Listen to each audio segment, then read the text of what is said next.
लंका जाने का समय आ चुका था। माता सीता को छुड़ाने के लिए राम अपनी विशाल वानर सेना के साथ समुद्र तट पर पहुंचे। उनके साथ लक्ष्मण, सुग्रीव, जांबवान और पवन पुत्र हनुमान भी थे। सामने अथाह समुद्र था, गहरा, विशाल और पार करना लगभग असंभव। श्री राम ने पहले विनम्रता से समुद्र देव से मार्ग देने की प्रार्थना की। 3 दिन तक उन्होंने तप और ध्यान किया, लेकिन जब समुद्र शांत ही रहा, तब श्री राम ने क्रोधित होकर अपना धनुष उठाया और समुद्र को सुखाने का संकल्प लिया।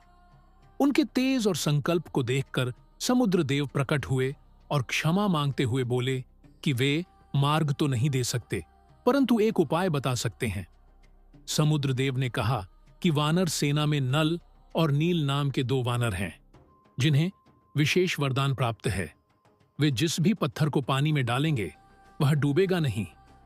यह सुनकर श्री राम ने सेतु निर्माण का आदेश दिया। तभी पूरी वानर सेना उत्साह के साथ काम में लग गई। कोई बड़े बड़े पर्वत उठा रहा था, कोई वृक्ष उखाड़ कर ला रहा था।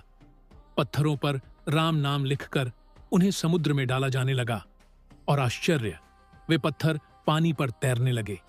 यह दृश्य अद्भुत और दिव्य था, मानो स्वयं भक्ति और विश्वास समुद्र पर रास्ता बना रहे हों। पवन पुत्र हनुमान अपनी अपार शक्ति से विशाल पर्वत उठाकर ला रहे थे। उनकी गति इतनी तेज थी कि पूरी सेना प्रेरित होकर और अधिक उत्साह से काम करने लगी। जांबवान और सुग्रीव सबका मार्गदर्शन कर रहे थे और श्री राम स्वयं इस कार्य को देख रहे थे। इसी दौरान एक छोटी सी गिलहरी भी अपना योगदान देने लगी। वह रेत के छोटे छोटे कण अपने शरीर पर लपेटकर समुद्र में डालती थी। यह देखकर कुछ वानर उसका मजाक उड़ाने लगे, लेकिन श्री राम ने उसे प्यार से सहलाया और कहा कि हर छोटा बड़ा प्रयास समान रूप से महत्वपूर्ण है। मान्यता है कि उसी समय श्री राम के स्पर्श से गिलहरी के शरीर पर 3 रेखाएं बन गईं। कई दिनों की कठिन मेहनत के बाद समुद्र पर एक विशाल पुल तैयार हो गया, जिसे राम सेतु कहा गया। यह सेतु केवल पत्थरों का पुल नहीं था, बल्कि विश्वास, भक्ति और एकता का प्रतीक था। जब सेतु पूर्ण हुआ, तब श्री राम और उनकी सेना लंका की ओर बढ़े। अब रावण के साथ युद्ध निश्चित था।